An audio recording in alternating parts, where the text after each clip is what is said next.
Hi YouTube, this is Bayu here, Friday morning, Viernes Santo, what's the English equivalent? Good Friday. Good Friday. I have some good news, and I got my producer very close so I cannot misbehave before you naysayers. I told you so. Let me give you the night. I told you so, I told you so, I told you so. Okay, let me mind my producer. Mexico, Mr. AMLO, it was a little bump on the road between the OPEC versus the OPEC Plus. And Mexico literally stopped the negotiation. What do you know? What do you know? All those naysayers that Mexico is, below the line, the peasantry line, AMLO has become a de facto leader in the world. Some people saw that coming. Some people still deny the fact that he's a nobody. You need to watch the news in Spanish before you think about that. If you're only watching in English, sorry, I don't have a coin. You only have half of the equation. So let me read to you what the Russians are writing. Russians, not U.S., not Mexico. OPEC Plus. Earlier, the OPEC Plus group of oil-producing nations adopted a declaration envisioning a three-stage reduction in crude output, implementing that would cut oil production in a whopping 23%, roughly 10 million barrels per day. So the OPEC Plus, Russian, is OPEC Plus. Everybody else is OPEC. Okay? Like I told you yesterday, the OPEC is the one that donates money to the WHO. The US is only 10%. So 10% is peanuts. 3 countries take over and kick Mr. Trump and his idiocy out of the way. But Mr. Presidente Andrés Manuel López Obrador, Nyet, keep in mind that he has a very Latino style to do business. You know, we go in circle. We go in circle. We never go straight like the Anglo style. So he complained that he's not going to do it, and then he looked north. So no deal. And remember what Mr. Trump said, no, the production is down, the consumption is down, we don't need to do anything. So here comes Mr. AMLO, you know what I mean, right? He says, no, go to hell, and I don't want to do nothing. And by the way, if you don't understand the issues with Mexico before AMLO, Pemex, which is a national company, was worthless. They were trying to sell it for cents on the dollar because they had no production, they had no drilling, they had no refineries. I mean, it was a mess. A creative mess.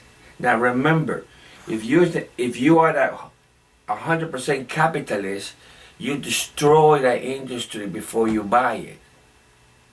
I know there are some people that don't understand that. I got a whole bunch of friends that are trying to teach, but if you don't have college education, you had not taken economics and management, so you're clueless how the business world work. This is why you got about 4 schools of economics. The Chicago boys, the idiots. Everything's based on conflict.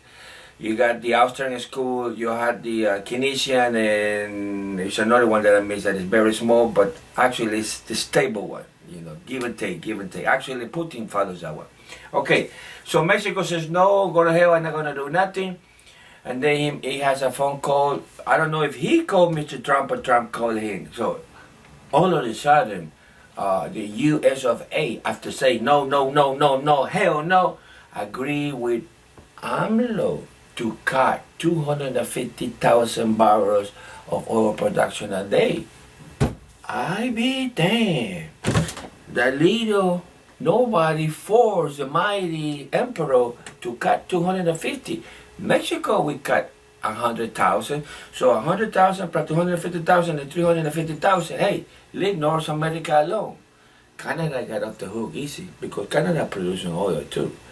So now you have this global agreement, OPEC plus the OPEC plus the U.S. Mexico in the mix. If you don't call that a de facto power, I don't know what you call it. So watch it. Little brother to the south, little brown brother to the south is coming up. Second thing, Navy people, please forgive me. I'm Army little guy, so if I screw this up, just don't chew me too much. Unless you want to go with me what we call in the Army mechanics wall-to-wall counseling session. I know you don't understand that. Okay, Chief of Naval Operation. Who is this guy right here? What is his name? Well, this Admiral, 4-star Admiral. This is fine. I got the picture, I got the mumbo jumbo duty, but no name. And this is a Navy deal. Well, Navy crap. Admiral whatever. He finished an investigation that with the mess of the Theodore Roosevelt aircraft carriers, and he said, quote, everything is on the table, including restatement, close quote. Do I have to say it again? Everything on the table, even restatement, close quote. So the Navy knows that they screwed up, because you don't fire somebody 24 hours later and then without an investigation. Not even in a real banana country they do that. So, for those naysayers, you want to talk about banana country, watch your mouth first, because they put in jail presidents, they put in jail vice presidents, they put in jail Speaker of the House and senators. I haven't seen one over here yet in jail. Just saying. Don't throw tomatoes on me. Just saying. Maybe you prove me wrong. I haven't seen any. No vice president, no president, no Speaker of the House, no senators in jail. Here in the empire. Maybe I'm wrong. So, try me and tell me. Second thing that I want to talk to you. France. The Charles de Gaulle aircraft. It has 19 cases of COVID-19 on board. And this is a part that it hurts me, okay? It doesn't bother me, but it hurts me. I know how the U.S. military, I watched 13 years of my life in there. They hit this stuff. Now they're talking about we have a total of 4 carriers with COVID-19 problems. Hell, the French only have 1 and it's contaminated. So everybody in the World Navy have problems. So my concern is, are they going to have a problem like Captain Cosier, trying to dock and get these people out of there? I don't know, guys. I don't know, but the problem is real serious. The